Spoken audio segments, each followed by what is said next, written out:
What's happening? Um, Courageous Carry. That's a good one. That's a good one. Um, thanks, thanks. For another morning. Sorry, y'all. I literally kind of woke up late. I wasn't feeling too well last night.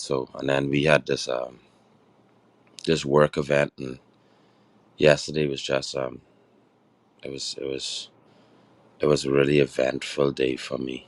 Um, and I had to go into my Psalms last night because it's so I don't know. I one thing I realized though is the closer you build your relationship to God, um, the more the enemy is trying to come, and He's trying to come in familiar spaces. Um, it's it's just whatever. But anyway, let me read one of the psalms that I was on, and then I can let y'all know. I tell y'all about a little situation and how I dealing with it or whatever. But Psalm 17 says, I am praying to you because I know you will answer, O God. Bend down and listen as I pray. Show me your unfailing love in wonderful ways. Be a mighty power, you rescue those who seek refuge from their enemies. Guard me as you would guard your own eyes. Hide me in the shadow of your wings. Protect me from wicked people who attack me, from murderous enemies who surround me. They are without pity. Listen to their boasting. They track me down and surround me, watching for the chance to throw me to the ground. They are like hungry lions, eager to tear me apart, like young lions hiding in ambush. Arise, O Lord, stand against them, and bring them to their knees. Rescue me from the wicked with your sword. By the power of your hand, O Lord, destroy those who look to this world for their reward, but satisfy the hunger of your treasured ones. May their children have plenty, leaving an inheritance for their descendants. Because I am righteous, I will see you. When I awake, I will see you face to face and be satisfied. Amen. And when and I learned this from my granduncles from when I was a young child. Like whenever you ever feel like you attacked or you feel like people coming against you in any kind of way, the first thing that you should use is you don't pick up your hands, you pick up your psalms. You know, and God is just have a way of dealing with people for you, or something. But then, let me be honest and tell y'all something. Like the way that I think now, like I really just don't care if God deal with people or not.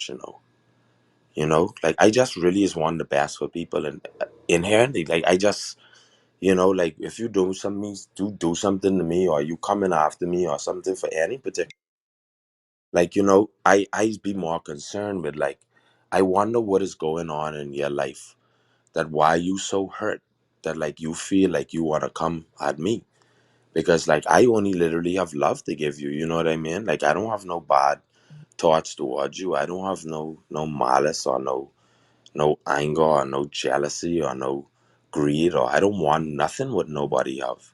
And honest with y'all, I don't.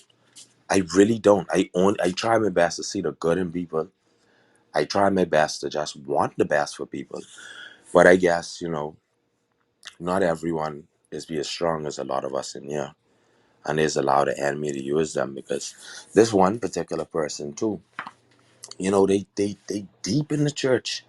And that's something I talked to Levette about before. I was like, because I knew to this, y'all. Like I I don't I knew. I didn't realize it was like this, to be honest with you. Like some of the most like challenging people. I ain't gonna use other strong words because those words too powerful, and I don't give those words power. But I would just say some of the most challenging set of people I'm encountering is the people who come in from inside the church. It's these the people who come in and they bring division with them, and they bring in like just this spirit of hate and anger, and I just do not know where it comes from. Because That ain't of my God. That ain't the God that I serve. You know, He's a God of peace. He's a God of love. You know, the only form of jealousy God have is towards Himself, because He wants us to just worship Him. He don't want us to turn nowhere else. He don't want us to go and reach out to nobody else for nothing. Come to Him, and that's what I try my best to do. You know, but I don't know. I pray for them. You know, I pray for them, and I encourage everybody in here to do the same. Don't raise your hands, raise your psalms. When people, because they come in. When they come from familiar places, they can come. This is what I realized. Like, no matter how good you are, no matter how much you try to be a good person and try to ignore, they can come. You know, but just ignore it. And remain focused, because that's another thing I realized in this situation too. It's easy to lose focus when you allow anger to become in your path of vision. Like, because us as humans, we like, anger is something that we always tell ourselves that we have no control over, but it's something that we have the most control over. We have control over anger, but we don't have control over love. We can't say who we can love and who we won't love. Like, love is just love. Like, you, as the women in here, you could carry a baby in your stomach for 9 months and never meet this child. At 9 months, as soon as you meet this person, you love this person. You just love. You can't put your finger on it. We can't say where it come from. We don't know how it happened, but love just happened. Anger is a choice. That's a choice. We choose to be angry. You choose to be mad. My advice in all of this is, go with the thing that you don't have no choice over, and that's love. Just follow love. Just keep your eyes on love. And I'm carrying, I relinquish my mind. Morning.